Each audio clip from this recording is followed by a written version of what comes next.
Welcome everybody.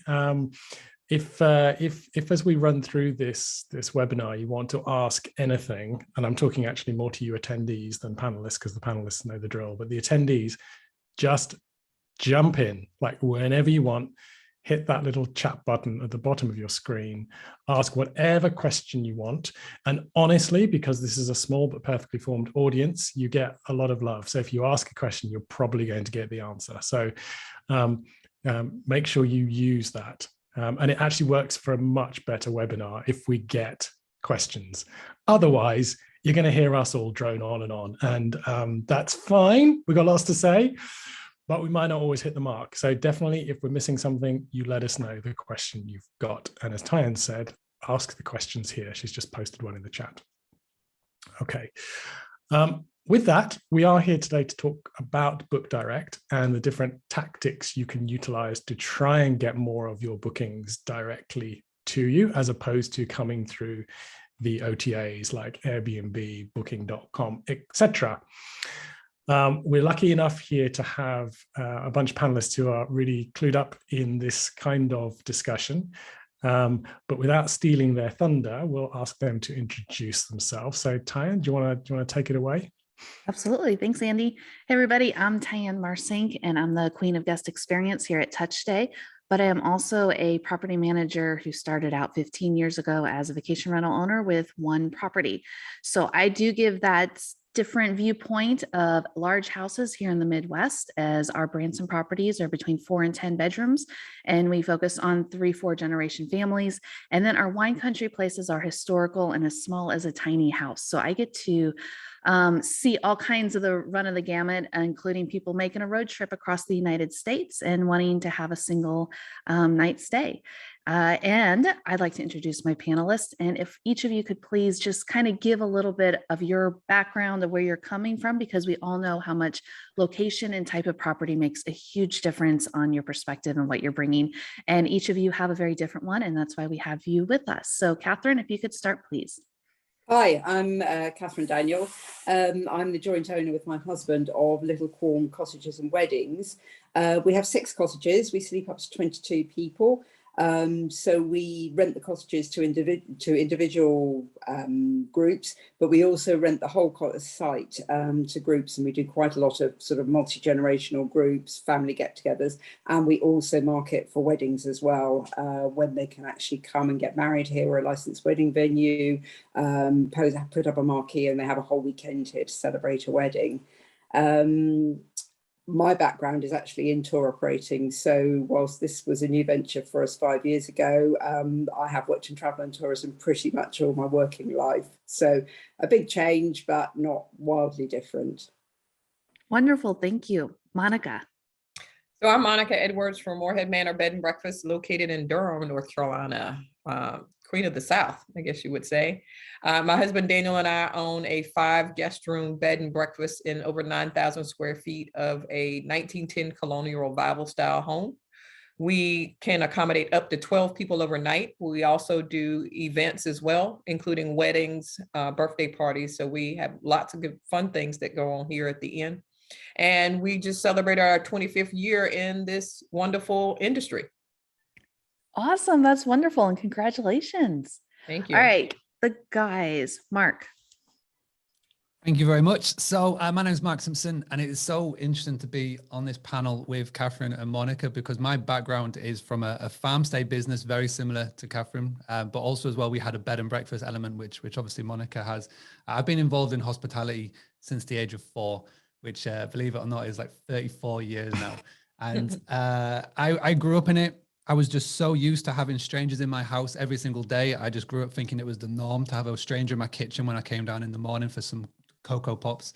And ever since then, grown up in it, developed it, helped build our family business using Book Direct. And now, since 2016, I started a little company called Boosly, which is to help hosts get the tools, the tactics, but most importantly, the confidence to increase their direct bookings. And it's cool to see some Team Boosly members in the chat, in the audience saying hi, Hunter, and we had Harold jump in quickly. And yeah, I'm excited to hear Katherine and Monica's stories and provide any sort of little nuggets of advice on top of it, if possible. Thank you.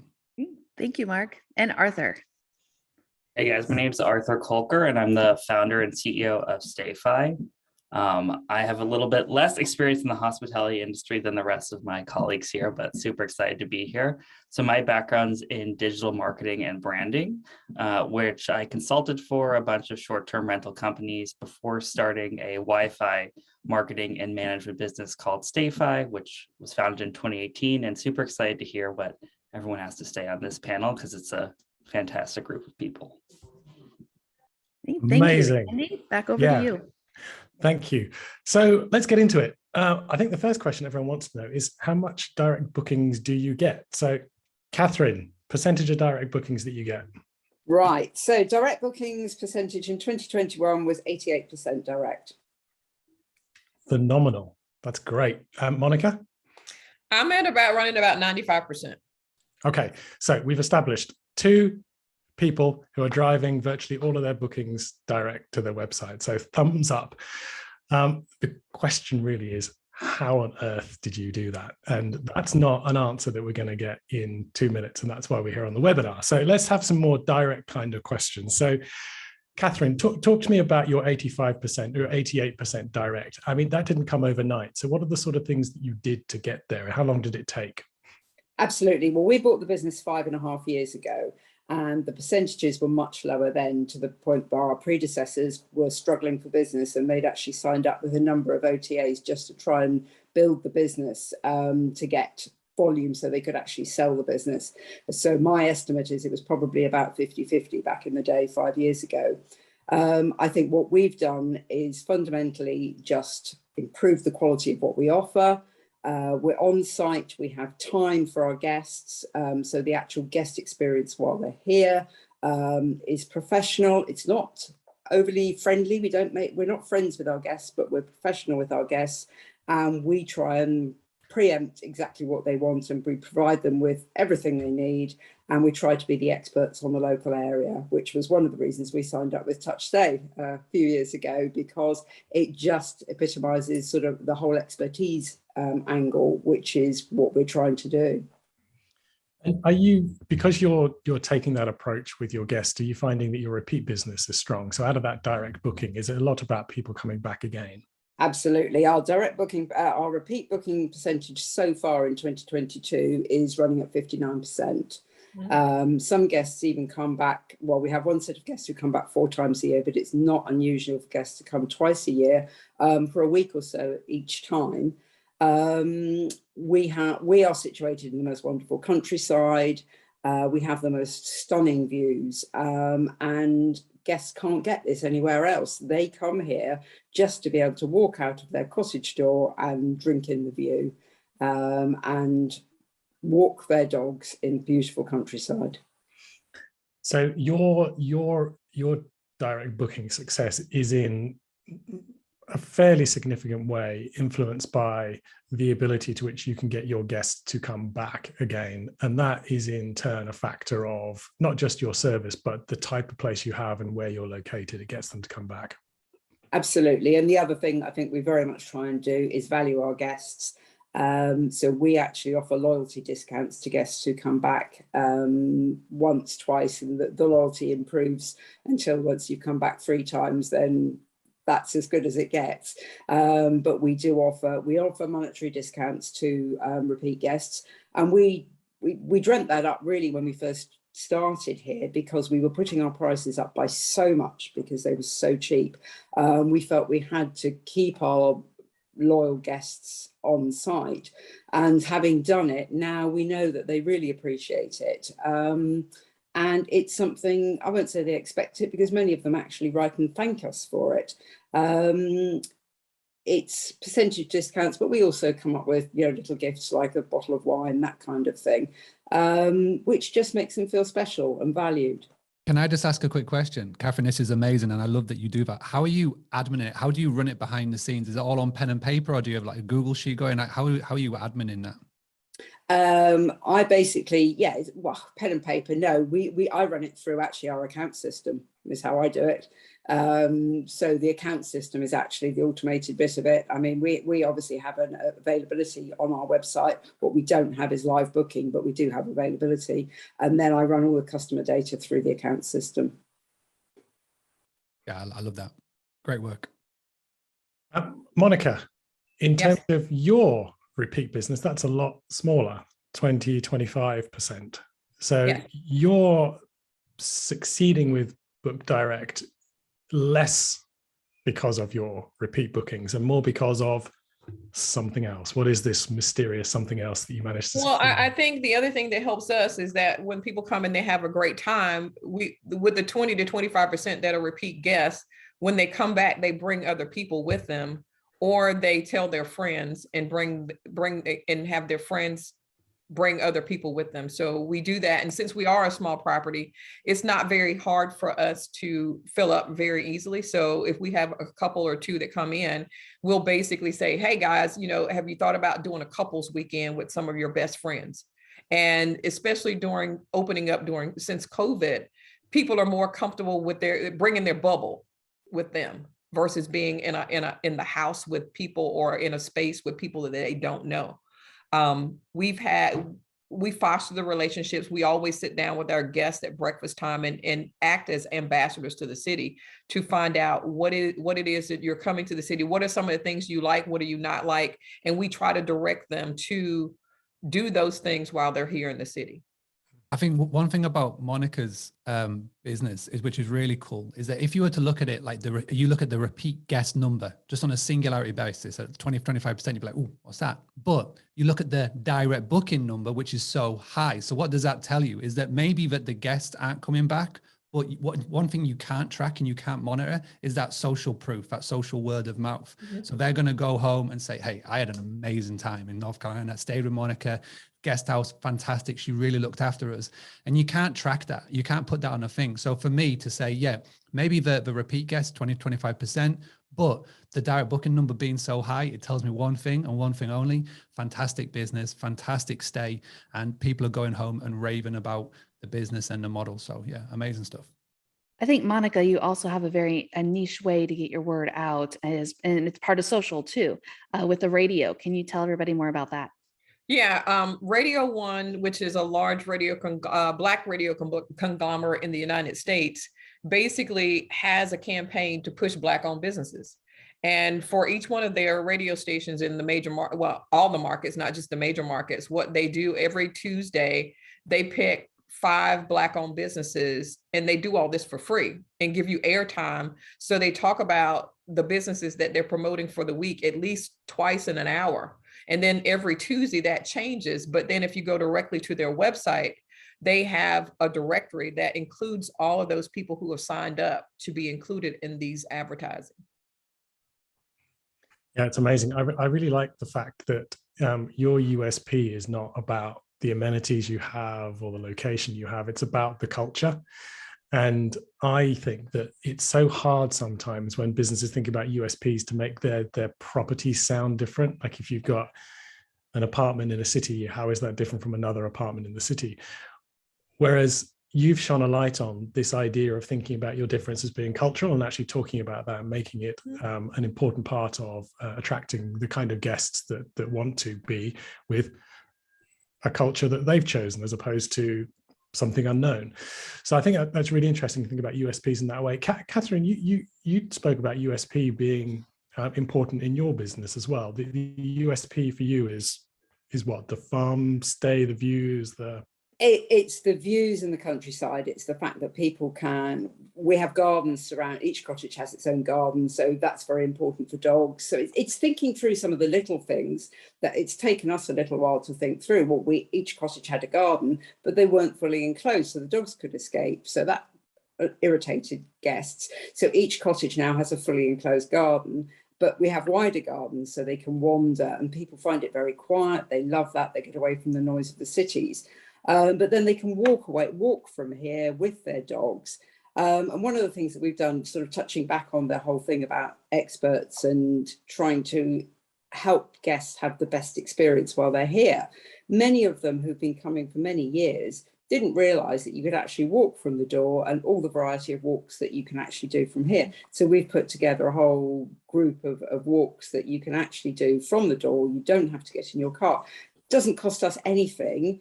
And they're exploring the countryside around here. So there's more and more. We're trying to encourage them with more and more things to do that they didn't know about, even though they may have been here 10 times before. So it's trying to help people get more out of a place as well. So giving them reasons to come back. Arthur, I'm quite intrigued in because you have this digital marketing background. So this idea of communicating what you stand for or what's different about you, that's important. Why? And how do you kind of do that? How do you get that message out to people? Yeah, I mean, I think, the discussion of unique selling point is super important, and you can approach it from a bunch of different angles. But, the core of the brand is kind of how you articulate yourself and your business to your guests. And I think understanding who your guests are and what platforms are relevant to reach them on would be the most important thing I would look at first. So I think, whether that's you're appealing to maybe a younger audience where TikTok or Instagram or having, a robust social media presence is super important, where, your content will be engaged with and you can encourage people. I know one brand in particular, I think of in the United States, AvantStay, they have so much user generated content because all of their guests are tagging them constantly in AvantStay, and they have so much collateral in their home about them, and you see them all over social media.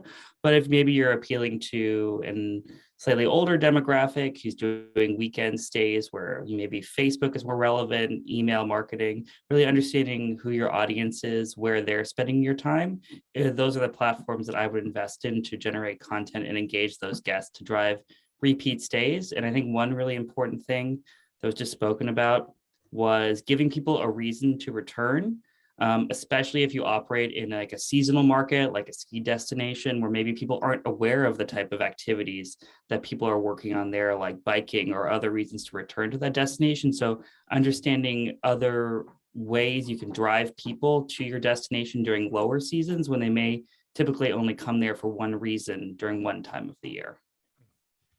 I think Can that's I really say something? important. Yeah, go ahead, Monica.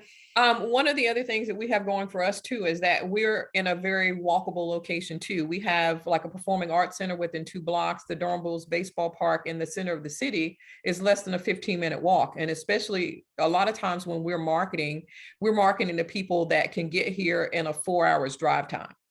And if you've been in the car for 4 or more hours, the last thing that you want to do once you get here is to have to get in the car to go find dinner, especially if you want to have a glass of wine or a glass of beer or something like that. So that's one of our other selling points, is that we tell everybody that we're walkable to downtown dining, shopping, and entertainment. And even if you don't want to walk, you can catch an Uber. But that's one of the other selling points for where our location is. And what I wanted to add with the whole communication thing, especially as Arthur had mentioned, keep in mind that people don't always return every year or every other year or every 5 years. It could be every decade. And with, I've been around for I say a very long time, 15 years. But what's happening is now that my first guests in those first 5 years are coming back. And it's very important to stay, in touch, because I'll get an email that says, "Hey, Tyann, we've been on your email list for 12 years. We celebrated, mom's or dad's 80th birthday. We're coming back for mom's 90th birthday. And, our family has grown. So we're so glad that you now have even larger homes."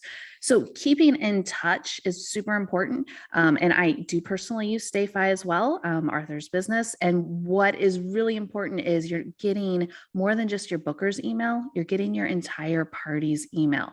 So I really want to stress staying in touch. Send those emails, even though it feels like, oh my gosh, I've been sending them a decade and I'm getting nothing. Well, you got to be patient and you have to stay in touch no matter what. I think that we should shift a bit from repeat, because the questions come in from Debbie, which is, it sounds a bit like this is all a repeat business. And the reality is that you didn't go from 0 to 85, 95% overnight. You started at 0, just like probably Debbie's thinking. And I know, Monica, you've got some tactics you deploy when you get people coming to you from an OTA. Can you tell us a bit about that? Well, one of the things, of course, you don't want to tell people to book directly with you once they've come through an OTA, because you don't know, I don't know if it's a plan or not. So when a person comes and they're with an OTA, one of the things I talk to them about is just to let them know the whole commission part. and how they would get a better deal if they book directly through my website. My cancellation policy is more flexible. They can add on packages and different things like that that they can't do through an OTA. But as life goes on, you know, when they come to me through the OTAs, I also employ Try Whistle. And in using Try Whistle, I send messages directly to them to ask them too, if they have any questions, if they want to add on things like that. And that's more of a direct contact versus going through the channel with the OTA. Okay, so that talks about the tricky line that you walk between a lead coming in from an OTA and then you converting them into a book direct, and you use some tactics there to do that. But what about those who come to an OTA and are poking around and they see your reviews? There's some interesting thoughts you had about what you do to one reviews. Of the things that I do with my reviews through both Google and TripAdvisor, which tend to be the majority of places that I receive reviews, when I respond to a review, I basically tell a person that we enjoyed having their stay. I always make something personal. Someone's knocking at my door. I have to go real quick. I'll jump in. I'll jump in here. Right, thank you. I want to share. So to answer Debbie's question, and it's a really, really good one. Now, if somebody is coming to Durham, North Carolina, that's my English accent coming through there, but someone's going to Durham, North Carolina for the first time, okay, they don't know any friends in the area, they've never been personally, then more often than not, they are going to go to the brand that they trust. And whether we like it or not, that's going to be Airbnb, Booking or Vrbo. Okay, so sometimes you're just going to have to suck up that the booking is going to come from the OTAs, but that's where we talk about making the OTAs work for you and not the other way around. You need them for these instances. This is why it's as dangerous being 100% book direct as it is being 100% OTA reliant. But the trick is here is that once you've got that guest to come to you for the first time, then after they've left, just like in Monica's situation, is that when people leave, she's got such an amazing product that she's got people talking about you online. That's social proof. Now, when you're first getting started, like it sounds like Debbie is just getting started, then this is obviously going to be a bit trickier than somebody that is established like Monica and Katherine, because they've got amazing businesses and they've got the power of having that social proof word of mouth recommendation behind them. But it doesn't mean that it is out of the question to be done. The main thing is that number one, like Tyan said, you've got to stay in touch. If you go quiet, people will forget about you. And it's so lucky that there's a chap to my bottom right who's got a tool that is very handy in keeping you in touch with guests through email marketing and through text message marketing. And it's nothing that is so complicated that you can't get set up. Everybody can do it. The thing that you have to start doing as soon as possible is you've got to get your guests to start talking about you and referring you and recommending you if they've had an amazing stay. And there's 4 little words that everybody can do that nobody's doing, but everybody should start doing. And it's, do you know anyone? So a really simple little text that you can send, a real simple little email that you can send out starts with, do you know anyone? So for Monica's example, do you know anyone who is coming to Durham, North Carolina? Do you know anyone that needs accommodation? Start by sending that message out and you'll be amazed at how many replies and nods and referrals that you'll get on the back of it. So that's something that I'd recommend for you, Debbie, to give a go. I would echo the whole sort of online presence. If we view the commission payments that we make as our marketing budget, we only actually actively pay to go on a couple of other websites, but we view any commission that we pay as our marketing budget. So we absolutely aim to showcase Little Quarme on, in our case, it's Airbnb. And I don't know what percentage of the people who see us on Airbnb actually book direct with us, but my aim is that at least half of them will book with us direct, simply by then coming to our website, seeing our very large flag at the top of the website that says, if you book direct, you will get the cheapest prices. And then they can check out our social media presence via TripAdvisor. They can see the reviews, they can see reviews on Airbnb, they can see reviews on Google, they can see up-to-date Facebook posts, they can see testimonials there. So it's all going to show that we are a bona fide business that you shouldn't be scared spending your money with, which would be people's reluctance. And that would be one of their major reasons for booking with an OTA is, Mark said, is because that's where they're comfortable and that's where they feel their money's safe. All right, Yeah, can I add one more strategy? Yeah, do you want to talk about billboarding or? Billboard's one. The Yeah. other one is, and by billboard, what Arthur and I mean is your property is available on the OTAs, but you've blocked your calendar. So you only release some dates to that OTA. So that's one strategy. Another one strategy that I use, and am able to do this, so keep this in mind. I don't have a lot of competition in the one area. So that is why this strategy works so well for me. I actually raise the rates on the OTAs dramatically. So on Airbnb, I don't want a lot of Airbnb bookings. So my rate and fees are 50%. That's 50% higher compared to booking direct. So with my branding, coupled with higher rate, people are searching me out direct, or they're searching me out on Vrbo. And on Vrbo, my rates are higher. I've got a 7% upcharge there, but then they're also paying the Airbnb fee, or I'm on the Vrbo fee. So Airbnb, I cover that fee. Vrbo, with my properties, they're paying additional $500 to $900 a stay, a lot of times because of my larger properties and the price that it is. So knowing that they're going to save $1,000 or more, if they're smart, and they'll come find me. Arthur, is that what billboarding is? Is that where you were? Yeah. And I would just say, core to all of this is starting with obviously a trustworthy website that looks reputable, which is something I know Mark can talk a lot about. And, to be honest, a lot of the PMS built websites that they roll out with, whether depending on your industry, maybe aren't meeting that standard. So I'd say, that's really the core, like, brand presence is always going to be your website. And as I'm sure people know, realistically, especially starting out, breaking into a Google search result organically or being in that first or second page is going to be really hard, especially if you're in a competitive market. So I found for most of our customers, the way they drive discovery is through something where it's very easy to discover the brand after looking at the OTA listing, and you need to make sure there's that connection, because some clients, I look at their OTA listings, there's no way for me to find their website because the information is not there in a way where it's easily searchable. Yeah, I mean, for example, our website is Little Quarme Cottages and Weddings. So on Airbnb, all of our cottages have their individual names, but it is, for example, Dunkery Cottage at Little Quarme Cottages. So it makes it very easy. And in our text in Airbnb, it all talks about is one of 6 cottages at Little Quarme, blah, blah, blah. So it's very easy for people to go off and actually find us direct. We do the same as well. But one of the things I know some people may be concerned about parity. And we do, I guess, what's called billboarding as well, is that when you go through the OTA, our prices are significantly higher, which but they're the same as our standard rates on our website.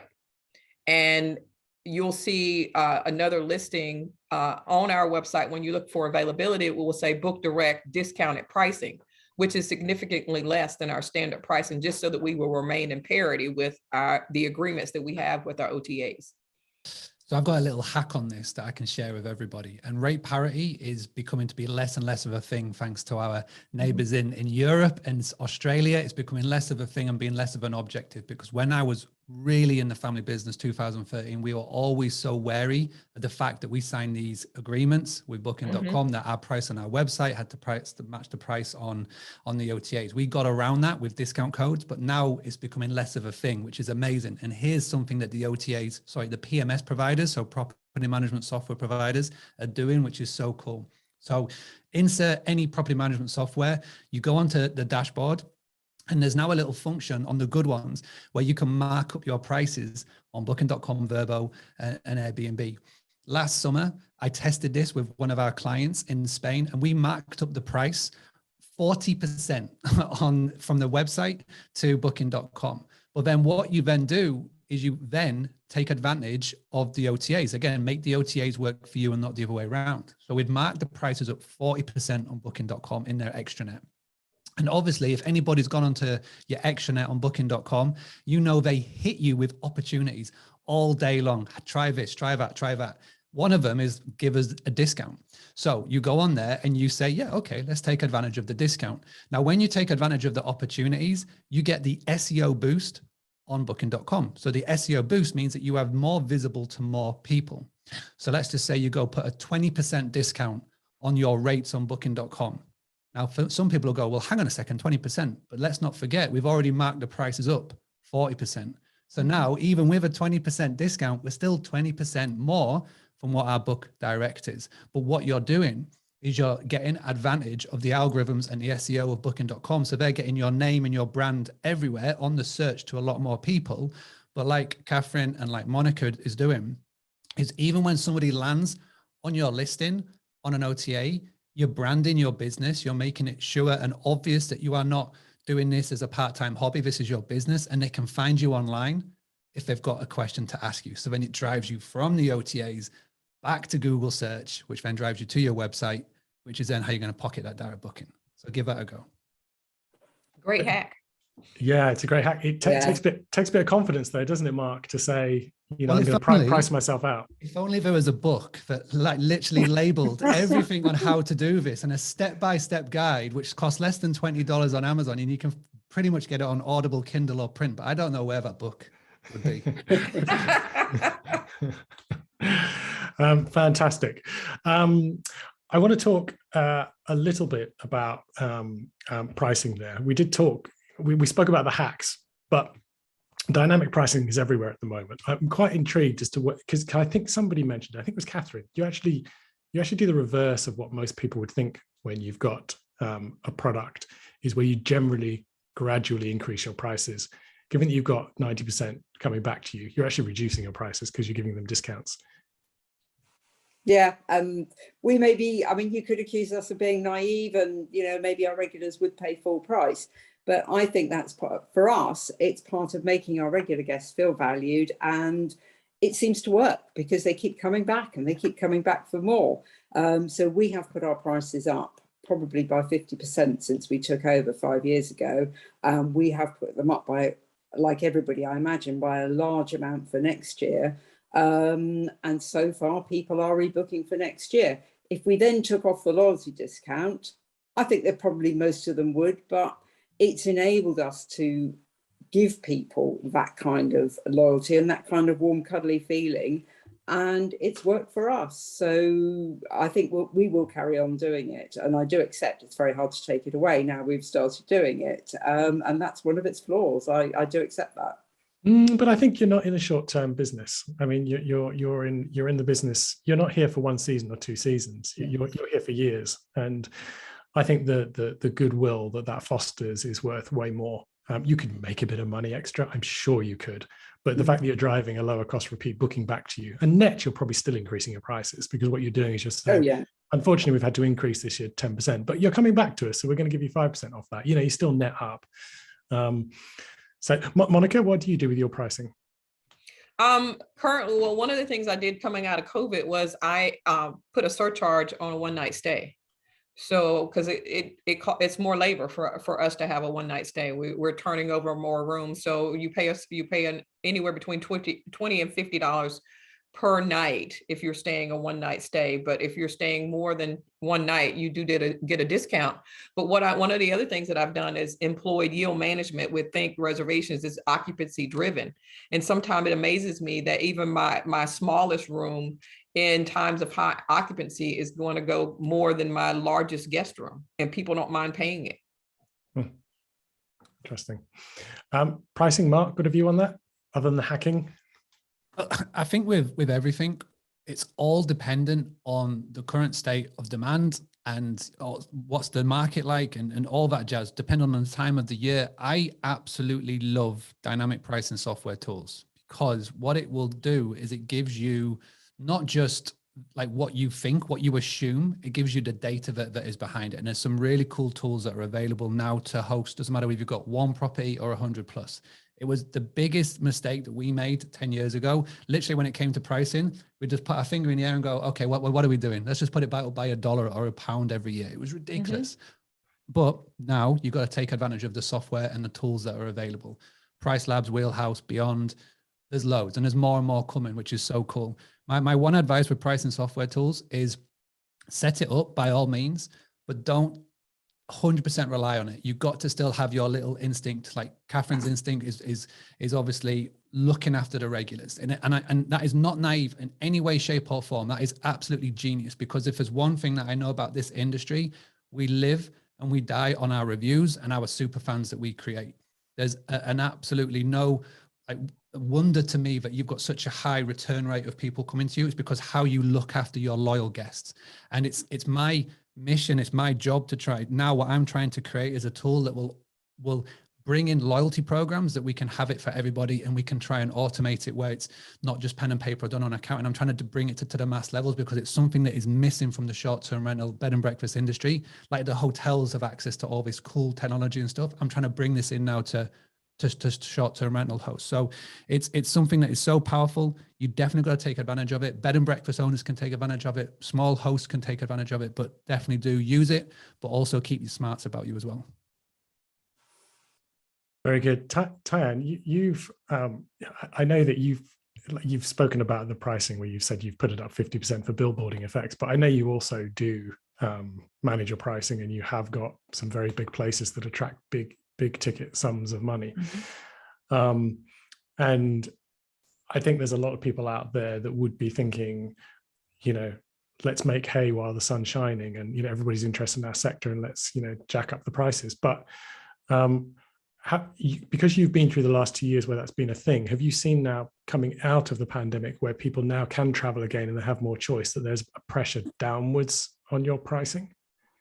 No, not here in the Midwest. With the pandemic, we opened up right away. I mean, we were only down for maybe 6 weeks, and then everybody surged because we're rural area. You can come, you stay in your own place type thing. But on the other hand, I am in an area that has dramatically had hundreds of homes built in the last couple of years. So, 2 years ago, I had one of a handful of 10-bedroom houses. Now we're looking, I haven't done a latest search, but there might be 40 or 50 of them. And I'm expecting another 200 homes being built in the next 2 years. So increase dramatically of competition. And I only started dynamic pricing within the last year. And part of that is the whole data point. I attempted to do it previously, but there was not enough data. Now that there's more competition and more people are hooked up to software, there is more data available. And yeah, I still definitely keep an eye on things, because like Katherine and Monica, you mentioned you know your area, your area best, what's going on. So I do have a bottom floor and a top floor, and that top floor I let stretch, and then I have to say, hey, wait a second, the top floor is still too high for this season. No one's booking. It's soft, but the dynamic pricing is thinking, oh, well, yeah, COVID, it was really high. It's like, no, it's not doing that now. So you do have to keep your finger on things, but mm-hmm. I'm seeing dramatic pricing. I just booked some of my wine country stuff for $1,700 a night in October weekends, when October weekends are our high season here with Oktoberfest. Last year, I got half of that. So it's incredible to let the dynamic pricing do its work and giving it a little bit of space to do that work. And then also being aware of your booking windows. I think booking windows are extremely important, and paying attention, because like my big houses, yeah, people have to book farther ahead. I'm talking to people who are looking at 2 years from now, because it takes coordination to get that many people together. Whereas my tiny house and my little houses, I might, they might call up that day because they're biking the Katy Trail and they know they're going to stop in Marthasville for the night and it's going to rain and they want to see if there's something available. So being extremely aware of what your booking window is, what kind of pricing your target guest is able to do and willing to do is really important when you put all those factors together. Cool. Okay. Thank you for sharing that. Let's move away a bit from pricing. I want to get into a little bit of maybe some kind of advanced stuff here.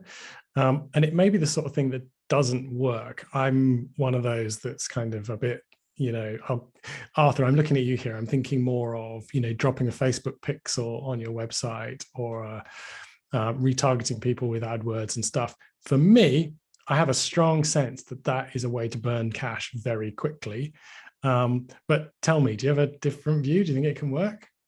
Yeah, I would say, success in digital marketing is all about efficiency. And where I see failure is people doing it in an unfocused way where their audiences are too large. And I'd say the one thing to remember when you're setting up perhaps a Google AdWords campaign or a Facebook, Instagram advertising campaign is that the recommendations that the Facebook or Google are giving you are maybe not in your best interest. And you have to keep that in mind because they're optimizing for you to spend more money. And maybe they're willing, or they're fine with, maybe you're going to hit your conversion metrics you want, but there's green space for you to move in a more efficient direction that it's not going to push you towards because you'll spend less money on the platform. So that's kind of my high level view of kind of the tension between your objectives and the objectives of the ad tool. And you have to remember, just like when you use Airbnb, your objectives are not totally the same, right? They're not completely aligned. So you have to keep that in mind. I would say when it comes to Facebook or Instagram advertising, the first thing people have to keep in mind is how you can measure the success of those campaigns. And those basically those companies provide tools like Pixels, which if you have a well-built direct booking website, can report back to the ad tool conversions or sales from ads or content that you're placing through those platforms. So that's number one thing, is without the measurement, there's no way to determine if you're being successful or not. And the second thing is understanding how to use Facebook pixels to advertise to the most likely audience that will transact on your website. And those are people that have visited your website or stay with you in the past. And it's very easy through Facebook to create an audience where you target people that have visited your website or have stayed with you or in your email marketing list. And that's always where I would start, because when you're doing advertising on those platforms, people are more likely to engage with the brand that they already know about. So you can very efficiently and cheaply target very small lists of people through Facebook or Instagram. And that's typically where I would recommend people starting if they do want to play with those ad tools and grow their social media following from people that have previously stayed with them or have visited their website. Yeah, Mark, what do you think? Because to me, it still feels like a very dangerous game to start getting into. I think I like Arthur's bit about it's the people that have engaged with your brand. Those are the ones you want to try and get hold of. But trying to go out and win business from these platforms, to me, sounds like you're shooting in the dark. You burn a lot of cash, right or wrong? You can do it. If you do it right, it's like printing money. If you do it wrong, you might as well just give me the money and burn it because it can, and it's such a fine line. And the problem is that Facebook, Google, and the big channels and whatever you want to call them, they're always changing the rules. And, I know so many people in my community, and I see it on a weekly basis where they said, oh, I just got banned from Facebook ads. And it's not because they're trying to promote a scammy, scummy thing. It's just literally because Facebook changed the rules, and just like that. And because there's bots and automations running it behind the scenes, there's no human to talk to. It just happens. I lost my Facebook account for that exact same thing. And it can be tricky. And this is the daunting thing when you talk about direct bookings, because when you talk about direct bookings, people think about direct marketing and they instantly get overwhelmed with all the things that they think they have to do. But the most important thing to state is that the people on this call today, whether you're in the attendees or if you're on the panel, is that it can be done. And this is the cool thing. It's like, first and foremost, you've got to re-educate your guest. And there's been so many little bits of nuggets that I've picked up on this call from Monica and Katherine of what they're doing. So the best place to start, on your website, you actually state a benefit of booking direct. Like, how are you going to increase your direct bookings if you're not clearly talking about it to when people are on your website? Just say, hey, when you book with us, this is what you get. And you don't always have to go down the money value. I feel like so many people, they go, well, you just save more money, but not everybody's looking to save money. Give them the incentives of booking direct. So maybe you could offer a slightly earlier check-in time. Maybe you can offer a welcome hamper, just like a bottle of wine, like Katherine was saying, for like the regulars and whatnot. And all you got to do to look at real world examples of this, go look at what the Hilton, go look at what the Marriott, go look at what they're doing. And they have a section for when people book direct, whether it's free Wi-Fi and all those other cool things that they're doing. So it is definitely doable. You don't have to get down the rabbit hole of pixels and Facebook ads and all that cool thing, retargeting. I mean, it can be done, and it is so powerful. Arthur and myself and Tyann, we know how it works, and we've been there, done that, bought the t-shirt, been burnt, but it has worked as well. And, you know, for my sins now, I try and show guests and hosts how to do it as well in the Boosly Academy. So, you know, it is doable. If you are going to do it, don't just go and YouTube, how do I do Facebook ads? Because you'll get you'll get everything around it. Make sure that you find somebody that has done it in this industry. They know what they're doing and they can clearly explain it. But yeah, it can be done. Monica, you've done it, haven't you? You were speaking about your Google ads for your hotel. Yes, I've done Google ads, and like I said, because a lot of people, when they Google you, you come up, and most of the time it's going to show Booking.com or Expedia. But the mere fact that I've engaged with Google ads through Think Reservations, I have the little hotel ad, the little green bed there, where it gives you the official site, and people can click on there and go directly to book a room. Yeah. Okay. Well, all right. we have a question, Andy. Hmm. Before we get to the question, I do want to bring up just a reminder of everything something Monica said earlier that I think is super important. I do not want this to get lost, is that she treats the OTA commission as part of her marketing budget. Yeah. So don't look at these ladies and think, oh my gosh, I can't get to that high of a direct booking. Well, you know what? Whether it's direct booking or OTA, you have to spend money. So it could be a commission with the OTA, it could be Google pay-per-clicks, it could be Facebook marketing, it could be, and it has to be your website. But there's all these different things that are part of the budget to get people to your property. So think of it that way, as a budget, not just as this is the golden thing to do. I think that was Katherine that said that. Oh, Tanya, I'm sorry, but Katherine. Yes. I was going to just say, with my sort of tour operating background, I worked for BA Holidays for 15 years, and a number of other tour operators.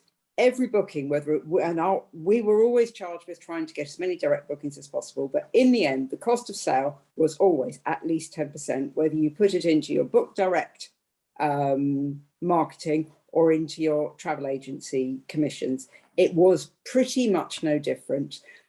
So you do, as you're absolutely right, you do have to spend to get your customers, but the repeat bookings then is when you save your budgets. But you're absolutely right, you do have to spend it. Yeah, but I think looking at sort of Facebook ads, Google ads, and all of those kinds of things, for somebody who doesn't know their way around it, the safer way of doing it is to go to the OTAs and use some of the tricks and tips that we've talked about today.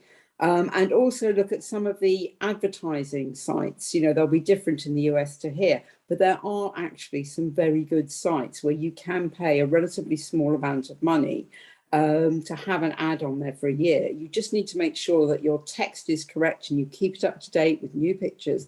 But, you know, virtually all of our guests bring dogs, so we do advertise on a doggy website, for example, and there are specialist websites out there which will do some of the SEO for you, and you don't have to worry about it yourself, because it is complicated and you need to know what you're doing. Well, I think one of the things that we've not talked about yet is e-commerce tracking. Make sure you have e-commerce tracking tied to your property management software, as well as being able to not only access your Google Analytics, but have it properly coded so that you can understand your Google Analytics and be able to see where your bookings are, what the return on investment is when you're paying for something. I know that saved me once I started doing understanding Google Analytics, when I was paying for being listed on different B&B websites and things like that. My naivety that's basically saying, if I pay $139 to be listed on a website, if I get at least 2 room night bookings that would equate to that would justify me being able to continue my membership with that particular site. But as most people know, anytime you come into a business, I get emails all the time, list here, list there, but you always want to make sure before you know it, you might build that into your budget, but if it's not having a return on investment, you might need to drop it. Yeah, I think And it's a really most of good. them are a waste of time. Let's be clear about it. Mhm. Certainly in the UK, most of the sites are a waste of time. You know, they approach you, well, just Google their site. And if it doesn't come up on the first page of Google, you're wasting your time. And most of them don't.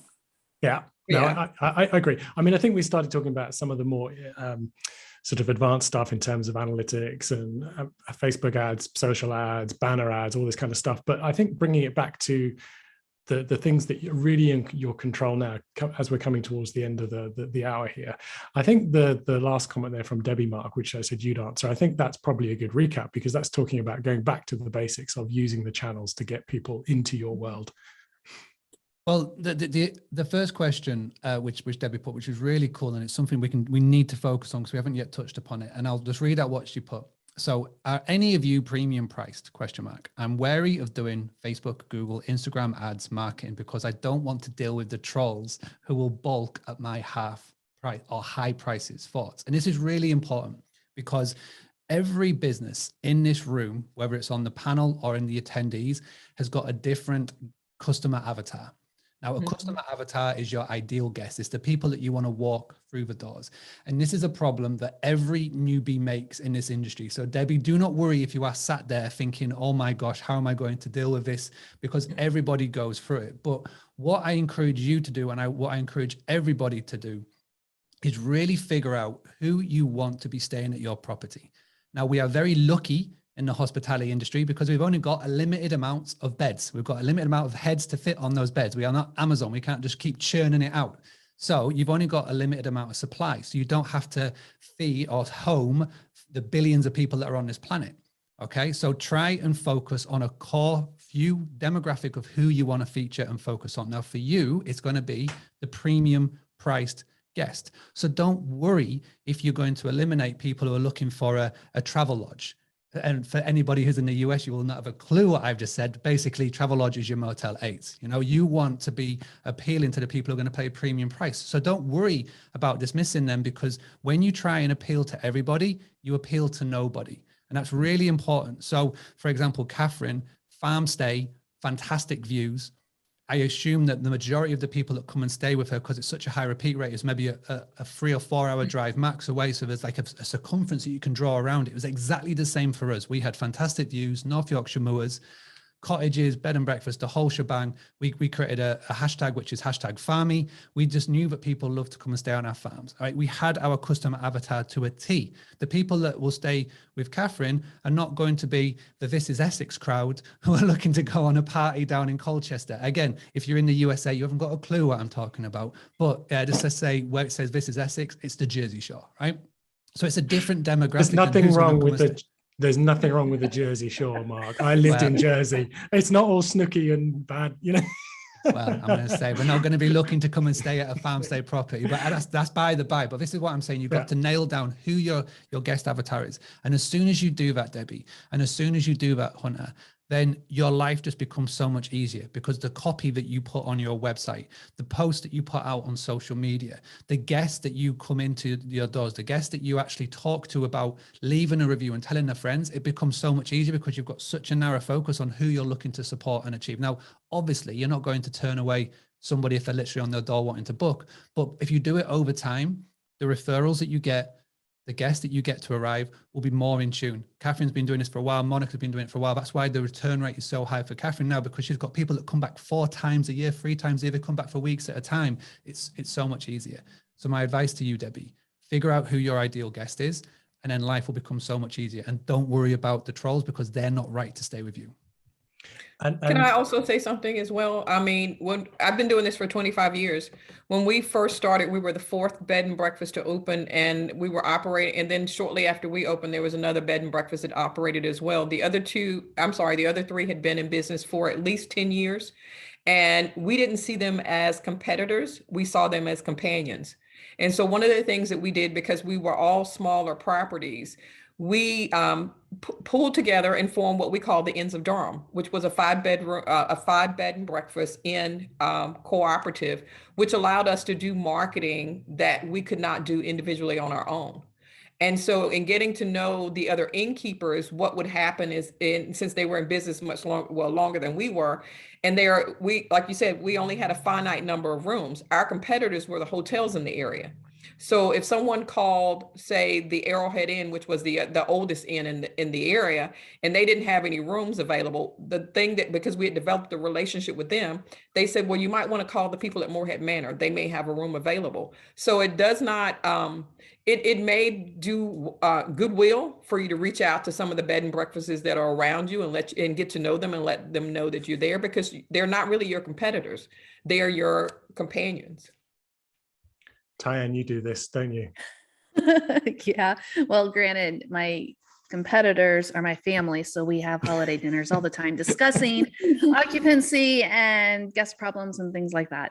But yeah, direct competitors, and we refer back all the time. So I highly encourage everyone, find your family, your collaborators in your area, and there's always so many benefits to collaborate together for sure. Okay, let's wrap it up. Quickfire, the one thing that you would do today if you didn't have a book direct business to get started, Katherine? What would I do? I'd build my social media presence. I'd have a fantastic website. Good call. Monica? I would say make sure everything is on your website is really tight. I don't get a lot of people from social media. So I would say make sure your website is very tight. And I think previously when we had our pre-session, one of the things that Mark talked about was making sure that people can contact you, even if you have live reservations. Sometimes people do need to reach out to you in the process of making a reservation. They may have a question. So either have a chat available or have a telephone number there on your reservation page where they can call you while they are up and trying to make the reservation. Nice, good call. I like that. Arthur? Website is always number one. But number two, I would definitely recommend email marketing would be my first go-to channel to drive repeat bookings from your previous guests. Okay. And Mark, you're the website guy, so you can't say website. That's fine. That's fine. Number one, pick up this. This is your phone. I guarantee in your phone, you've got friends, you've got ex-co-workers, you've got family, people that know, like, trust, and love you. I guarantee 85% of them don't even know what you do. So pick up your phone, get a text message, text them and say, do you know anyone that needs accommodation in insert your town? Or do you know anyone that needs a place to stay this summer?